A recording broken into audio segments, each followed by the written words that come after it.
경기 부천시갑의 국민비타민 서영석 의원입니다.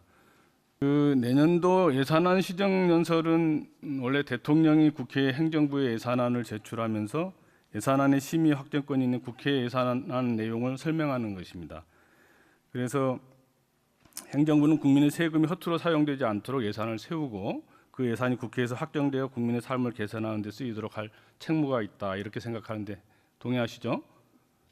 원칙적으로는 동의합니다만 어제 대통령께서 시정연설 불참 사유가 야당 의원님들이 박수를 안 쳐서 안 오셨다, 이렇게 말씀하셨는데 이게 정상적인 것이라고 생각하기는 어렵다고 보는데, 총리님은 박수 받으러 국회에 오시는 건 아니죠? 뭐 저야 물론 아닙니다만 네, 아닐 거라고 대통령님의 생각합니다. 생각은 너무 일국의 단선적으로 대통령의 하신 것 기자회견으로 보기는 좀 어렵고 기가 막힌 일이었는데요. 2022년에 10월 달에 윤석열 대통령이 도어 스태핑을 하면서 대통령 시정연설에 대해서 헌법이 보장하고 국회법에 규정된 것이다, 이렇게 강조했습니다. 그런데 어제 내용 없는 맹탕 사과를 하고 그것도 김건희 여사가 하라 그래서 했다는 소리를 합니다. 그래서 시정연설도 생각해보면 뭐 오빠가 그런 걸 해? 총리한테 시키지, 이렇게 했을 것 같은데 너무 과도한 생각일까요? 대통령님께서는 진솔하게 국민께 죄송하다는 말씀을 하셨고 네. 진심 어린 사과의 말씀을 하셨다고. 그러면 대통령으로부터 언제 불참 통보를 받으셨습니까? 뭐 적절한 시기에 받아서 제가 올 수 있었습니다. 아니, 그러니까 전날 받으셨습니까? 언제 받으셨습니까? 뭐 제가 대통령하고 대화한 거를 그렇게 구체적으로 밝혀야 할 필요는 없다고 생각합니다. 그게 대통령이 총리한테 얘기를 했으니까 총리가 오셨을 거 아닙니까? 불참한다고 얘기했으니까. 언제 했느냐는 그렇게 중요한 것이 아니다라고 생각합니다. 하여튼 통보는 하셨구만요, 대통령이. 네. 민생 경제가 벼랑 끝에 몰린 국민들은 못 살겠다고 아우성이고, 폐업하는 자영업자는 속출하고, 고물가와 고금리 애간장이 타는데 자기 탓이 아니고 글로벌 공급망 문제고 고금리고 고환율, 고물가 탓이라고 합니다. 이게 말이 됩니까? 당연히 논리적으로 맞죠. 경제가 어렵고 충분히 회복이 안 되는 상황이니까 우리 경제적 약자인 소상공인, 정부 탓은 정부 책임은 없고. 아니 정부가 물론 충분히 아직 그 효과를 발휘하도록 정책을 못한 측면도. 네, 그래서 지금 시중에는 이렇게 윤석열 정부가 더 이상은 안 되겠다, 내려오라, 끌어내려야 한다, 이런 민심이 들불처럼 번지고 있고, 그 결과가 여론조사가 22% 지지도를 형성하고 있는데, 대통령의 직무를 그만하는 게 국민이 사는 길이다, 이런 얘기들이 많습니다. 그런데 이렇게 되는 데는 대통령만 책임이 있는 게 아니고 총리도 책임이 있다고 생각하는데 동의하십니까? 대통령님이 왜 책임이 없다고 생각하시겠습니까? 이 원인 중에 대외적인 요인도 분명히 작동하고 있다는 말씀을 하신 거라고. 총리님도 책임이 있다고 생각하십니까? 경제의 대외적인 요인도 있고 또 국내적으로 하는 데 있어서의 여러 가지 제약을 이겨내지 못한 그런 것도 있겠죠. 그래서 총리께서 지난번에 하신 말씀을 보니까 윤석열 대통령에 대해서 대인이시다, 제일 계획적인 대통령이시다, 이렇게 얘기한 적이 있는데 있으시죠?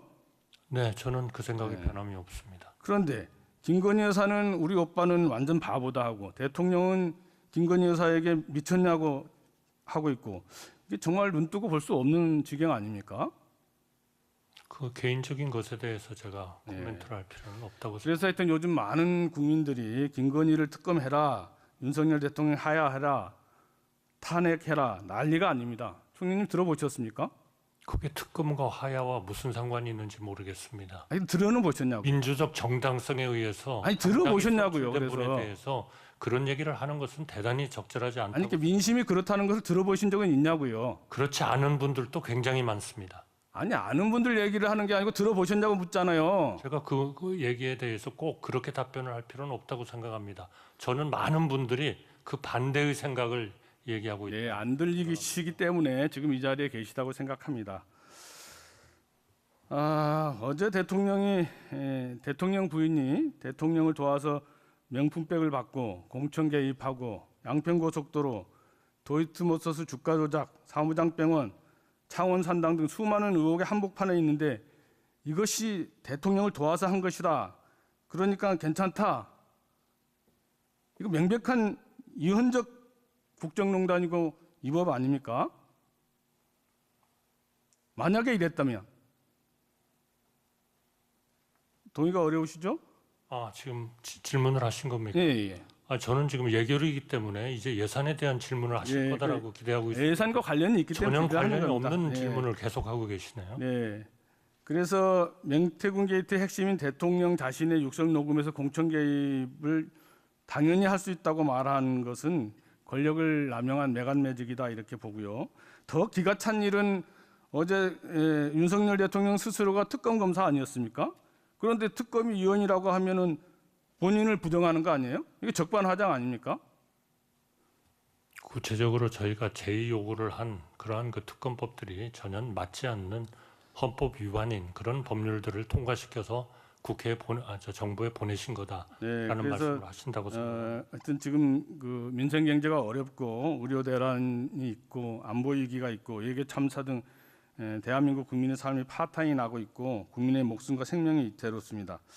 그래서 어제 기자회견은 어떻게 보면 안전병이 주술사의 지시를 받은 장님무사 딱 그거였다고 의심하지 않을 수 없는 그런 행편이었는데 역사와 국민은 승리할 것이라고 생각하고 손바닥으로 하늘을 가릴 수 없다 이렇게 생각합니다.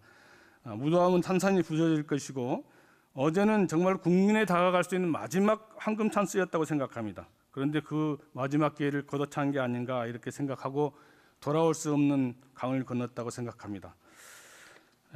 공직자로서의 최소한의 자세를 가져주기를 부탁드리고 예산 질의하겠습니다.